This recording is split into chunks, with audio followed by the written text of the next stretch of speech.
President Donald Trump kicked off Monday's press briefing on the coronavirus much like every other, by running through daily updates about the deadly virus and the White House efforts to eradicate it.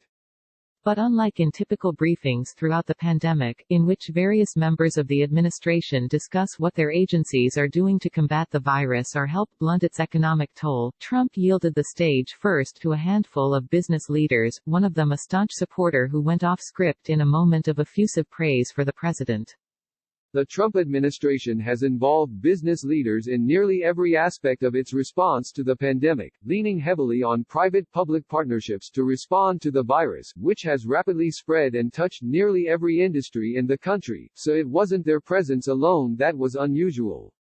Among those he introduced Monday were the great leader of Honeywell, as well as the CEOs of Jockey, Procter & Gamble and United Technologies, all of whom laid out how their companies were fulfilling what Trump described as their patriotic duty to fight the virus. But only one of the executives got a particularly glowing introduction from the president. A friend of mine, Mike Lindell of MyPillow, "Boy, do you sell those pillows," Trump said of Lindell, who sat in the front row of chairs set up in the White House Rose Garden.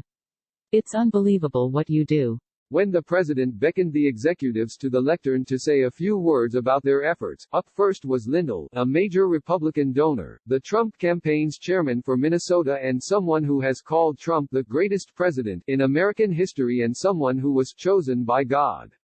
But his remarks went beyond the polite accolades and brief summary of steps his company is taking to assist other corporations in preparing to weather future pandemics.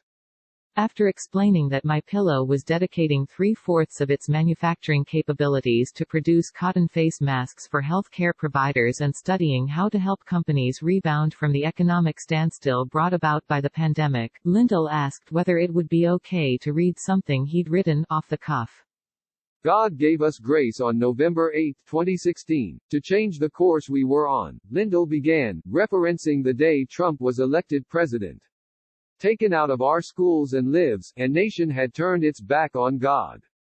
Lindell then offered advice to families stuck at home because of various social distancing guidelines. "I encourage you to use this time at home to get back in the Word, read our Bibles and spend time with our families.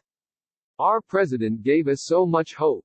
Where just a few short months ago, we had the best economy, the lowest unemployment, and wages going up, it was amazing," he continued, as Trump stood behind him expressionless. "With our great president, vice president and this administration and all the great people in this country praying daily, we will get through this and get back to a place that's stronger and safer than ever." Trump, who has privately been nudging Lindell to run for governor of Minnesota in 2022, appeared taken aback by the gesture. "I did not know he was going to do that, but he is a friend of mine, and I do appreciate it," the president said, before waving up the next executive, Honeywell CEO Darius Adamczyk, to talk about his company's manufacture of N95 face masks.